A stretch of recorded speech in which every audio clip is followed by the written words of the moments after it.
السلام علیکم دوستو، آج ہم بات کریں گے آدم علیہ السلام اور دنیا میں ان کی زندگی کے بارے میں۔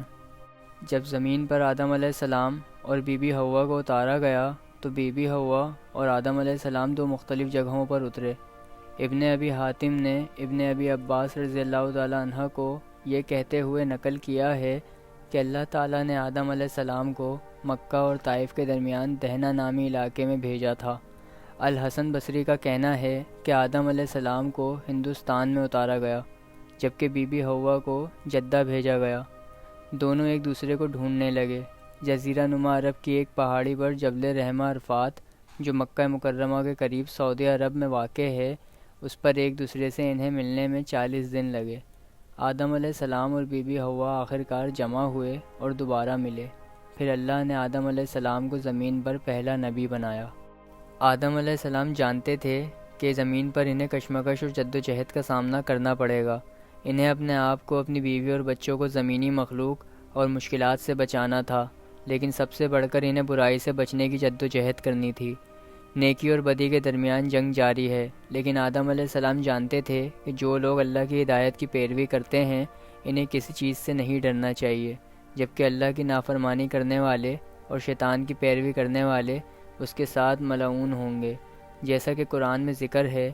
اور اللہ تعالیٰ نے ان سے فرمایا، تم سب جاؤ، جب میں ہدایت بھیجوں گا تو جو اس پر عمل کرے گا اس کو نہ کوئی خوف ہوگا اور نہ پیشمانی ہوگی۔ آدم علیہ السلام نے بی بی حوا کے ساتھ مل کر زمین پر اپنی زندگی کا آغاز کیا۔ وہ جانتے تھے کہ وہ زمین پر اللہ کے نائب ہیں اور انہیں ہی یہاں کی پیداوار کرنی ہے۔ آدم علیہ السلام وہی تھے جنہیں زمین کو قائم رکھنا، کاشت کرنا، تعمیر کرنا اور آباد کرنا تھا۔ آدم علیہ السلام وہ تھے جنہیں بچوں کو پیدا کرنا اور ان کی پرورش کرنی تھی، جنہیں زمین کو بدلنا اور بہتر بنانا تھا۔ زمین پر وقت گزرتا رہا۔ حضرت آدم علیہ السلام بتدریج ترقی کرتے رہے۔ پھر آدم علیہ السلام اور بی بی حوا نے اپنے بچوں کی پیدائش کا مشاہدہ کیا۔ جڑواں بچوں کا ایک مجموعہ قابیل اور اس کی بہن اکلیمہ پیدا ہوئے۔ ان کے بعد بی بی حوا نے جڑواں بچوں کے دوسرے مجموعے حابیل اور اس کی بہن لاہودہ کو جنم دیا۔ آدم علیہ السلام اور بی بی حوا کو بہت سے اولادیں نصیب ہوئیں۔ اللہ تعالیٰ نے آدم علیہ السلام کو حکم دیا کہ وہ پہلے جوڑے کے بچوں کی شادی کریں دوسرے جوڑے کے بچوں کے ساتھ، یعنی کہ قابیل کی لاہودہ کے ساتھ اور حابیل کی اکلیمہ کے ساتھ۔ پھر آدم علیہ السلام نے اللہ کا حکم اپنے بچوں کو سنایا، لیکن قابیل اپنے لیے چنے گئے ساتھی سے ناراض تھا، کیونکہ حابیل کی جڑواں بہن اس کو اپنی جیسی خوبصورت نہیں لگتی تھی۔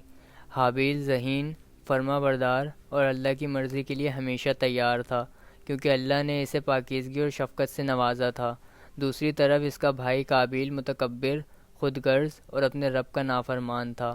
قابیل نے حابیل کی بہن سے شادی کرنے کے حکم کو قبول نہیں کیا، کیونکہ وہ اپنی بہن سے شادی کرنا چاہتا تھا۔ قابیل نے غصے اور نفرت میں اپنے بھائی حابیل کو پتھر سے مارا، جس سے وہ فوراً ہلاک ہو گیا۔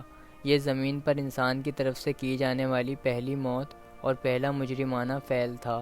پھر قابیل نے اپنے بھائی کے جسم کو دفن کیا۔ آدم علیہ السلام غمگین تھے، کیونکہ ان کا ایک بیٹا دنیائے فانی سے رخصت ہو گیا تھا اور دوسرے پر شیطان غالب آ گیا تھا۔ اس وقت آدم علیہ السلام ایک نبی تھے اور انہوں نے اپنے بچوں اور نواسوں کو نصیحت کرنا شروع کی، انہیں اللہ کے بارے میں بتایا اور انہیں اس پر ایمان لانے کی دعوت دی۔ آدم علیہ السلام نے انہیں شیطان کے بارے میں بتایا اور شیطان کے ساتھ اپنے تجربے کو بیان کرتے ہوئے انہیں خبردار کیا۔ آدم علیہ السلام نے انہیں یہ بھی بتایا کہ کس طرح شیطان نے قابیل کو اپنے ہی بھائی کو مارنے کے لیے اکسایا۔ مزید آدم علیہ السلام نے انہیں یہ بھی یاد دلایا کہ انسان کا حقیقی اور ابدی دشمن شیطان ہے۔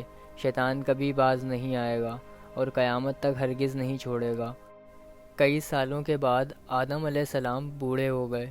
جب آدم علیہ السلام کا دنیا سے جانے کا وقت قریب آیا تو انہوں نے اپنے بیٹے شیت علیہ السلام، جو آدم علیہ السلام کے تیسرے بیٹے تھے، اپنے جانشین مقرر کیا۔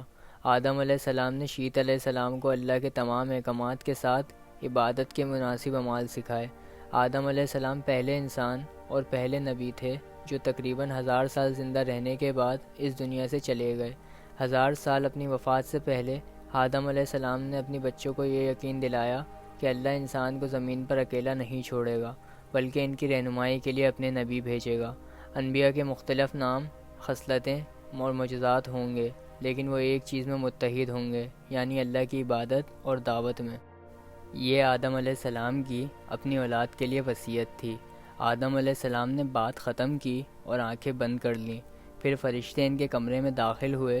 جب آدم علیہ السلام نے ان کے درمیان موت کا زاویہ پہچانا تو ان کا دل سکون سے مسکرایا۔ پھر فرشتے نے آدم علیہ السلام کی روح قبض کر لی۔ مختلف روایات کے مطابق جس دن حضرت آدم علیہ السلام کی وفات ہوئی وہ جمعے کا دن تھا۔ مختلف روایات کے مطابق بی بی حوا کی وفات بھی حضرت آدم علیہ السلام کی وفات کے 1 یا 2 سال بعد ہوئی اور انہیں ان کے قریب ہی دفنایا گیا۔ آدم علیہ السلام کے واقعے سے ہمیں یہ سیکھنے کو ملتا ہے کہ غرور اور تکبر ہمیشہ نقصان اور تباہی کا نتیجہ ہے۔ شیطان، جس کو فرشتے کی حیثیت حاصل تھی، اسے اس کے مقام سے محروم کیا گیا اور اللہ کی طرف سے اسے آسمان سے لعنت کے ساتھ نکال دیا گیا، جو اس کے تکبر اور اس کے غرور کی وجہ سے اس پر قیامت تک قائم رہے گی، کیونکہ اس نے اللہ کے حکم کے باوجود آدم علیہ السلام کو سجدہ کرنے سے انکار کر دیا تھا۔ امید کرتا ہوں کہ آپ کو آج کی ویڈیو پسند آئی ہوگی، اور اگر آپ کو آج کی ویڈیو پسند آئی ہے تو پلیز لائک اور سبسکرائب کریں۔ شکریہ۔